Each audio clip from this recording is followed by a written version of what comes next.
A Gathering of Grinches, written by Suzanne Collins.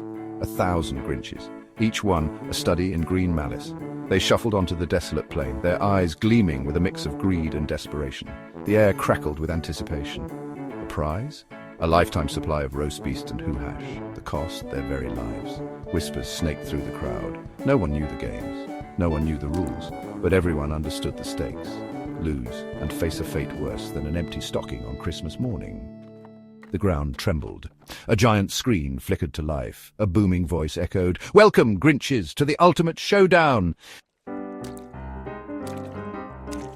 Red light, green fury, the first game, red light, green light. Simple, yet deadly. A twisted robotic doll called out the commands, "Green light." The Grinches surged forward, their eyes on the finish line. Red light. The doll's head spun around, its red eyes scanning the crowd. Those who hadn't frozen became targets. The air filled with the sickening thud of bodies hitting the ground. Panic surged through the remaining Grinches. This wasn't a game, it was a massacre. Honeycomb horror. Only 500 remained for the second game. A table laden with honeycomb cookies awaited. Each cookie bore a different shape, a star, a circle, a triangle. Their task: carve out the shape without breaking it. The pressure was immense. One wrong move meant elimination, and elimination meant death. Some Grinches, desperate and clumsy, failed quickly. Others, methodical and careful, inched towards success. The sweet smell of honey filled the air, a sickening contrast to the metallic scent of blood that lingered from the first game. Tug of war terror. The survivors, now a mere 200, faced the raw brutality of tug of war. Two teams, a chasm below. The rules were simple: pull the other team into the abyss. Muscles strained, faces contorted, and the rope stretched taut. The ground trembled with each heave. The losing team's eyes widened in terror as they slid closer to the edge, their cries swallowed by the abyss. Victory brought little joy, only the chilling realization that they were one step closer to the final showdown. The mind game. Exhausted and depleted, the remaining 100 Grinches found themselves facing a new kind of terror, a mind game. They had to choose a partner and guess whether their partner would choose an odd or even number.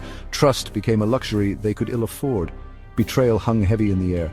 Friendships forged in desperation crumbled under the weight of self-preservation. Every twitch, every glance was scrutinized for any hint of deception. The air crackled with tension as the Grinches made their choices, their fates hanging in the balance. The bridge stretched before them, a shimmering expanse of glass panels. Some panels were sturdy, others fragile. One wrong step meant a plummet to their doom. The challenge was not just physical, but mental. Each step was a gamble, a test of nerve. The wind howled, whipping at their faces. The ground seemed miles away. Panic gnawed at their resolve. Some hesitated, paralyzed by fear. Others charged forward, their desperation fueling their steps. The air filled with the sickening shatter of glass and the echoing screams of the fallen. Two Grinches remained, two survivors of 1,000. They circled each other, their eyes locked in a battle of wills. The prize was within reach, but only one could claim it. Their final challenge, a brutal fight to the finish. The air crackled with raw aggression. They fought with the ferocity of cornered animals, their bodies fueled by adrenaline and desperation. Blows landed, each one a testament to their will to survive. Finally, one Grinch stumbled, his strength spent. The other, seizing his chance, delivered the final blow. The victor stood alone, his chest heaving. He was the last Grinch standing. The prize was his, a lifetime supply of roast beast and hoo-hash. But as he looked out at the carnage, a flicker of something unfamiliar stirred within him. Was it regret? The memory of the fallen Grinches, their faces frozen in masks of terror and despair, haunted him. The games had taken their toll, stripping away his greed and leaving behind a chilling emptiness. He had won, but at what cost?